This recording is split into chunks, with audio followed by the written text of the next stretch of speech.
Sur le plan du traitement, nous, on est très contents. On est maintenant, ce qui est souvent le cas, quand on s'attaque à un problème, on a très généralement, rapidement, la plus grande série mondiale. Donc c'est le cas de pratiquement toutes les maladies sur lesquelles on s'est attaqué. Il y en a une dizaine comme ça, dans lesquelles on a la plus grande série de malades mondiales. Voilà.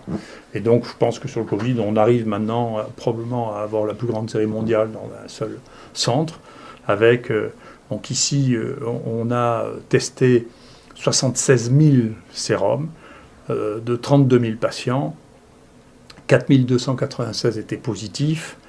On a traité ici à l'IHU Méditerranée infection plus de 3 000 personnes. 2 600 ont été traités par notre protocole hydroxychloroquine plus azithromycine, dont 10 sont morts, c'est-à-dire on confirme qu'on a une mortalité qui est inférieure à 0,5% pour l'instant, ce qui est un des résultats ou le résultat le plus spectaculaire actuellement au monde. Voilà, donc on est très content.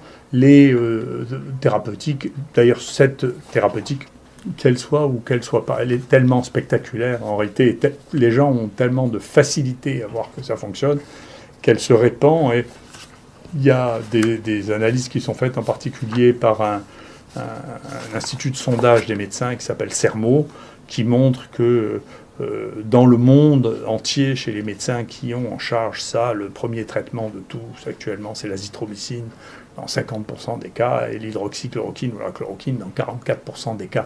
C'est massif. Ça veut dire que les praticiens adoptent ça parce que tout simplement ça marche.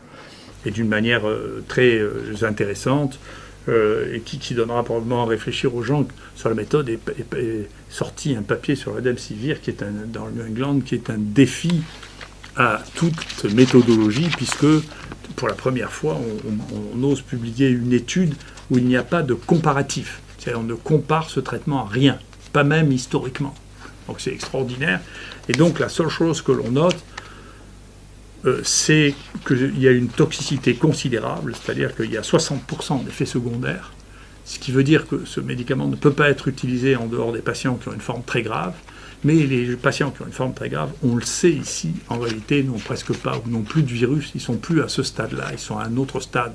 Ce qui veut dire que si ce médicament ne peut pas être donné à d'autres patients que les patients qui ont une forme très grave, et que dans les formes très graves, il ne sert à rien, le débat va petit à petit se réduire, puisque l'autre médicament qui était proposé aussi dans le bras Discovery, le Sevidovir, a montré qu'il était totalement inefficace dans la même indication, ce qui veut dire quand même le paysage va s'éclairer sur les molécules qu'on peut vraiment utiliser et quand est-ce qu'on peut les utiliser. Donc quand les formes sont à ce stade de réanimation, en réalité, les antiviraux auront une activité relativement modeste parce qu'il y a très peu de virus. C'est notre expérience. On a même eu des patients qui étaient morts et qui n'avaient plus aucun virus.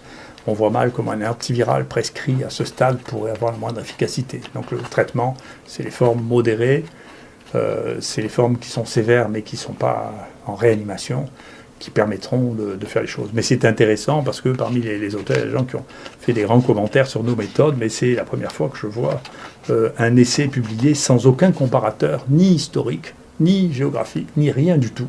C'est juste dans je ne sais combien de villes dans le monde, on a donné un peu de Remdesivir à des gens qui étaient malades, et avec tout ça, peut-être avec un ghostwriter, c'est-à-dire un auteur ad hoc, a réuni toutes ces données avec très peu de données biologiques pour dire, écoutez, voilà, on a donné du Remdesivir. Dans la situation actuelle, c'est que la mortalité actuelle dans les pays les plus riches est beaucoup plus importante que soit dans l'Est du monde, la Chine, la Corée, les pays de l'Est qui sont riches aussi, mais qui ont une mortalité plus basse, soit dans les pays les plus pauvres. Et donc on finit par se demander si avoir une industrie avec des médicaments extrêmement nouveaux est devenu un avantage ou un inconvénient dans ces conditions. C'est-à-dire que les gens en Afrique, ils n'ont pas beaucoup de choix, donc pour eux, ça ne leur pose pas beaucoup de problème de prendre du Plaquenil et de l'azithromycine, ça ne coûte rien. Tandis qu'en France, il y a une lutte extrêmement brutale contre l'utilisation de médicaments simples et non coûteux, qui Donc je ne sais pas si cela a des conséquences sur la mortalité en France, mais c'est une bonne question.